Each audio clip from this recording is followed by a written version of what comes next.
خبر شامل کرتے ہیں کراچی سے۔ تورغل آل کلوال اتحاد ویلفیئر سوسائٹی رجسٹرز پاکستان کی طرف سے عشائیے کا اہتمام۔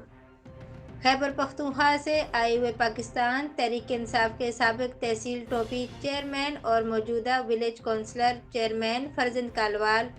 جناب فرمان زیب صاحب اور فرزند کالوال محمد جاوید صاحب، فرزند کالوال حضرت جمین صاحب، فرزند کالوال مولانا عبدالعزیز صاحب اور کراچی ڈسٹرکٹ کیماڑی ٹاؤن صدر نیشنل پارٹی کے سابقہ MNA سرفراز جدون صاحب تھے، جس میں تورغل آل کلوال اتحاد کے مرکزی صدر گل محمد کلوال عباسی نے آل کلوال اتحاد کے حوالے سے بات چیت کرتے ہوئے کراچی سے خیبر تک آل کلوال قوم کے حوالے سے آگاہ کیا اور درپیش مشکلات مسائل کے ساتھ خدمات حاصل کرنے پر تفصیلاً بات چیت کی گئی،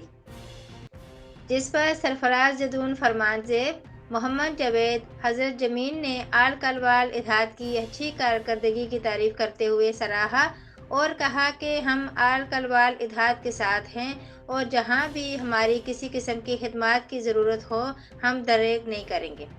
عشائیے میں مرکزی عہدیداران جمشید خان، چیئرمین فقیر زادہ سعید، نواب احسان اللہ، رضوان اللہ، صالح محمد، امیر محمد، امیر نواب، نذیر شاہ، کاشف خان شریک ہوئے، جس پر صدر گل محمد کلوال عباسی نے سب کا شکریہ ادا کیا۔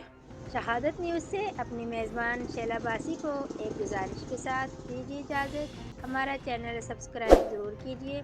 ویڈیو پسند آئے تو لائک شیئر کیجیے، کمنٹ سیکشن میں آپ کی رائے کا مجھے انتظار رہے گا۔ اللہ حافظ۔